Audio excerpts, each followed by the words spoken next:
कभी सोचा है कि एक छोटी सी नेकी किसी की पूरी जिंदगी कैसे बदल सकती है?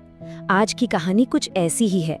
एक अकेली दादी, उनके हाथ का बना अचार और एक खोया हुआ लड़का, जिनकी दुनिया एक दूसरे से हमेशा हमेशा के लिए जुड़ गई। ये सवाल, मेरा बेटा रामू कब आएगा मुझे लेने, ये कहानी के आखिर में गूंजता है। और ये सिर्फ एक सवाल नहीं है, ये एक माँ की, एक दादी की पुकार है जो उम्मीद और अकेलेपन के बीच कहीं फंसी हुई है। तो चलिए देखते हैं कि आखिर बिनू बाई के साथ ऐसा हुआ क्या कि उन्हें ये दिन देखना पड़ा। तो कहानी की हीरो हैं बिनू बाई। गांव में तालाब के किनारे एक छोटी सी झोपड़ी में रहती थीं। अकेली थीं, लेकिन किसी पर निर्भर नहीं। उनकी हिम्मत उनकी सबसे बड़ी दौलत थी। बिन्नू बाई की दुनिया बहुत छोटी सी थी, पर उसमें सुकून था। सोचिए, हर सुबह वो जंगल जाती, खुद अपने हाथों से खट्टे खट्टे आम तोड़ती और फिर घर आकर उन्हें अपने प्यार और मसालों के साथ अचार में बदल देती। वो सिर्फ अचार नहीं था, वो उनकी मेहनत और उनके स्वाभिमान का स्वाद था। लेकिन कहते हैं ना, हर कहानी में एक विलन होता है। बिनू की कहानी में वो थी मंगली। तालाब के उस पार रहती थी और उसकी आंखों में बिनू के लिए सिर्फ और सिर्फ जलन थी। वो बिनू की मेहनत से नहीं, उसकी खुशी से जलती थी। मंगली के दिमाग में ना बस एक ही जहर घुलता रहता था। वो सोचती, वाह रे बुढ़िया, अकेली होकर भी कैसे सिर उठाकर जीती है। इसका ये अचार का धंधा ही तो इसकी जान है। अगर यही ना रहे तो क्या होगा इसका। ये सिर्फ एक सोच नहीं थी, ये एक साजिश की शुरुआत थी। बिनू को क्या पता था कि उस दिन जंगल में सिर्फ आम नहीं, बल्कि उसकी किस्मत भी उसका इंतजार कर रही थी। एक ऐसी मुलाकात जो उसकी सूनी दुनिया में रोशनी भरने वाली थी। उस दिन भी बिनू के पीछे पीछे दबे पांव मंगली चल रही थी। वो जानना चाहती थी कि बिनू के अचार का राज क्या है। लेकिन उस दिन जंगल ने एक ऐसा राज खोला जो मंगली की छोटी सोच से बहुत बड़ा था। तभी पत्तों के बीच कुछ सरसराहट हुई। बिनू ने देखा, झाड़ियों के पीछे से दो बड़ी बड़ी डरी हुई आंखें उसे घूर रही थीं। एक 12 साल का लड़का, फटे कपड़ों में, भूखा, सहमा हुआ। वो बेचारा मेले की भीड़ में अपनी नानी से बिछड़ गया था और अब इस अनजान जंगल में बिल्कुल अकेला था। उस बच्चे की आंखों में ना बिनू को अपना ही अकेलापन दिखा। बस दिल भर आया। उस एक पल में वो अजनबी लड़का उसका अपना बन गया। बिनू ने उसे सीने से लगा लिया और उसकी सारी तन्हाई अपने आंचल में समेट ली।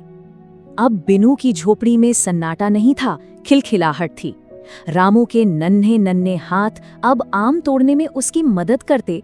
दोनों साथ में मसाले पीसते, अचार बनाते और अपनी छोटी छोटी बातों से उस झोपड़ी को एक घर बना रहे थे। बिनू ने रामू को सिर्फ अचार बनाना नहीं, प्यार और अपनापन भी सिखाया। लेकिन खुशियों को अक्सर नजर लग जाती है और बिन्नू की खुशी पर मंगली की बुरी नजर थी। तालाब के उस पार से वो दोनों की हंसी को जहर के घूंट की तरह पी रही थी और उनकी मेहनत रंग भी ला रही थी। रामू के आने के बाद बिनू का अचार पूरे गांव में मशहूर हो गया। देखिए, रामू के आने से पहले जहां गिनती के ग्राहक थे, अब लोग खुद उन्हें ढूंढते हुए आते थे। उनकी छोटी सी झोपड़ी अब एक खुशहाल घर बन चुकी थी। बिनू की ये बढ़ती हुई खुशहाली मंगली के दिल में कांटे की तरह चुभ रही थी। वो खुद से कहती, ये सब इस लड़के की वजह से हो रहा है। जब तक ये लड़का यहाँ है, ये बुढ़िया ऐसे ही खुश रहेगी। मुझे कुछ तो करना ही होगा। तो मंगली ने अपनी पहली चाल चली। एक दिन रामू को अकेला पाकर उसके कान भरने की कोशिश की, लेकिन उसे रामू के प्यार की गहराई का अंदाजा ही नहीं था। रामू ने उसे साफ साफ कह दिया, बस अपनी दादी माँ के खिलाफ एक शब्द भी नहीं सुनूंगा मैं। मंगली का चेहरा देखने लायक था, लेकिन जहरीले लोग इतनी आसानी से हार नहीं मानते। इस बार मंगली ने एक ऐसा जाल बुना जिसमें बिनू की सारी खुशियां फंसकर रह जाने वाली थीं। देखते ही देखते वक्त गुजर गया। रामू अब एक नौजवान था। बिनू की आंखें कमजोर हो रही थीं, पर दिल में बस एक ही हसरत थी, अपने रामू को दूल्हा बनते देखने की। वो चाहती थी कि उसके बाद रामू अकेला ना रह जाए। और बस मंगली को इसी मौके का इंतजार था। वो भेड़ की खाल में भेड़िए की तरह बिन्नू के पास पहुंची, इतनी मीठी मीठी बातें की, एक ऐसी लड़की का रिश्ता बताया कि भोली भाली बिन्नू को लगा जैसे उसके बरसों की मुराद पूरी हो गई। वो उन मीठी बातों के पीछे का जहर देख ही नहीं पाई। और फिर बिनू की दुनिया पल भर में उजड़ गई। रामू जैसे ही काम से शहर गया, नई बहू ने अपने असली रंग दिखा दिए।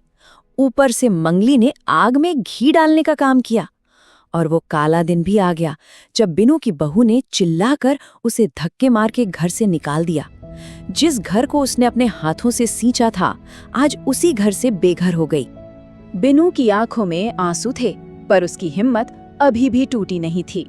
उसे नहीं पता था कि किस्मत ने अपना आखिरी दांव चलना अभी बाकी रखा था। एक बार फिर अकेली, टूटे दिल के साथ बिनू ने फिर से खुद को समेटा। नदी के किनारे पत्तों और टहनियों से एक छोटा सा आशियाना बनाया। शरीर बूढ़ा था, पर आत्मा अभी भी लड़ रही थी। और हर दिन उसकी बूढ़ी आंखें बस उस एक रास्ते को तकती थीं जहां से उसके रामू को लौटना था। और वो दिन आ ही गया। रामू वापस आ गया। घर के दरवाजे पर पत्नी तो दिखी, पर वो आंखें नहीं दिखी जिन्हें वो सबसे ज्यादा ढूंढ रहा था। उसका पहला सवाल था, दादी कहाँ है? और इस सवाल के साथ ही उसकी पत्नी के चेहरे की हवाइयां उड़ गईं। जब गांव वालों ने रामू को पूरी सच्चाई बताई तो जैसे उसके पैरों के नीचे से जमीन खिसक गई। उसे खुद पर इतना गुस्सा आया कि वो अपनी दादी को अकेला कैसे छोड़ गया। वो सब कुछ भूलकर बस एक ही तरफ भागा, अपनी दादी की ओर। अपनी दादी को उस टूटी फूटी झोपड़ी में उस हाल में देखकर रामू के आंसू नहीं रुके। वो उन्हें सहारा देकर सीधा घर लाया और अपनी पत्नी की आंखों में देखकर उसकी आवाज में सिर्फ एक ही फैसला था, ये घर मेरी दादी का है और जिसने उन्हें इस घर से निकाला उसकी यहाँ कोई जगह नहीं। अब तुम यहाँ से निकलो। तो बिनू और रामू की ये कहानी हमें एक बहुत बड़े सवाल के सामने लाकर खड़ा कर देती है। ये कहानी सिखाती है कि नफरत की आग में तो सिर्फ रिश्ते जलकर राख होते हैं, जबकि प्यार की एक छोटी सी चिंगारी भी पूरी जिंदगी रोशन कर सकती है। अब ये हम पर है कि हम अपनी जिंदगी में कौन सी आग जलाना चाहते हैं।